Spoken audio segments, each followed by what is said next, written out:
تقدیر بھی اگر ٹلتی ہے تو دعا سے ٹلتی ہے. خیر یہ باب بڑا طویل ہے، لیکن صرف ایک آپ کو آئیڈیا دے کر آگے چلتے ہیں. بنیادی طور کے اوپر یہ جو حال ماضی اور مستقبل ہے یہ میرا اور آپ کا ہے، یہ مخلوق کے لیے. یہ اللہ تعالیٰ نے زمین، سورج، چاند، ستاروں میں مخلوق کو قید کیا ہوا ہے. یہ وقت یہ صرف مخلوقات کے لیے ہے. اللہ تعالیٰ وقت سے ماوراء ہے. یہ ایک فلسفیانہ ایک الگ بحث ہے، اس میں آپ نے کنفیوز نہیں ہونا. لیکن اگر آپ غور کریں تو اللہ رب العزت کے لیے تو ہر وقت حال ہی ہے. وہی اول ہے، وہی آخر ہے. یہ وقت میرے اور آپ کے لیے ہے. گویا یہ جو دعا کے ساتھ تقدیر کا ٹلنا ہے، پتا تو اللہ کو تب بھی تھا اس نے فلاں وقت دعا کرنی ہے. گویا انسان کے اپنے اعمال بھی، محدثین نے کئیوں نے لکھ دیا، انسان کے اپنے اعمال ہی تقدیر بھی لکھنے کا سبب بنتے ہیں. کہ اللہ تعالیٰ کو تو پتہ ہے اس نے یہ اعمال کرنے، اللہ نے وہ لکھ دیے.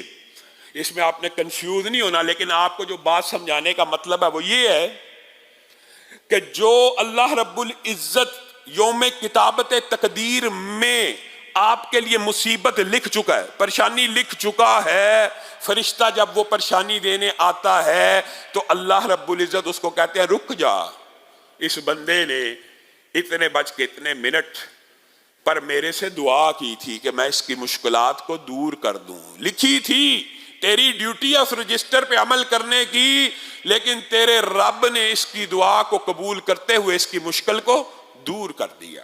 یہ تقدیر کا باب ہے کہ دعا، ان الدعاء ينفع مما نزل و مما لم ينزل. دعا اس مصیبت کا بھی مقابلہ کرتی ہے جو نازل ہو چکی ہو، اور اس مصیبت کا بھی مقابلہ کرتی ہے جو ابھی نازل ہونے والی ہے. دعا آسمان سے مصیبتیں اترتی ہیں، یہاں سے دعائیں اوپر جاتی ہیں، دونوں آپس میں ٹکراتی ہیں. دعا ان مصیبتوں میں بھی فائدہ دیتی ہے جو پہلے سے نازل ہو چکی ہوں، اور ان مصیبتوں میں بھی فائدہ دیتی ہے جو ابھی نازل ہونی ہے. آپ کو اور مجھے یہ وہم ہے کہ ہم نے یہ دعا کی، اللہ نے سنی کوئی نہیں. ہم نے یہ دعا کی، اللہ نے یہ بھی نہیں سنی. تو اس بارے میں ایک حدیث پاک کا مفہوم سمجھ لیجئے. معروف حدیث ہے، رسول اللہ صلی اللہ علیہ وسلم نے ارشاد فرمایا کہ کوئی بھی بندہ، کوئی بھی، یہ آج کے بعد یہ وہم دماغ سے نکال دینا. اور حضرت عمر کا قول ہے، حضرت عمر کا، صحابہ کا اجتہاد ہے کہ دعا بعین اس طرح کی عبادت ہے، اس طرح کی فطرت اور قدرت میں لکھی ہوئی چیز ہے. کس طرح کی؟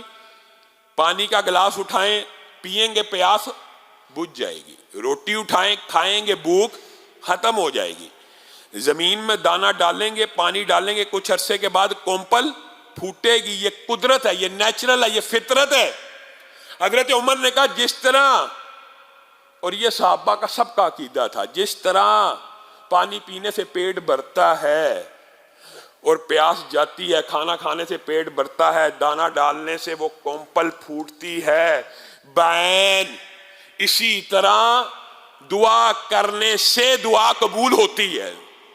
یہ نہیں ہے کہ بندہ یہ سمجھے کہ دعا کی ہے اور قبول نہیں ہوئی. دعا کرنے کا نتیجہ فطری قدرتی یہ ہے، اللہ تعالیٰ دعا کی توفیق ہی اسے دیتا ہے، دعا کرنے کی استطاعت ہی اسے فراہم کرتا ہے جس کی قبول کرنی ہوتی ہے.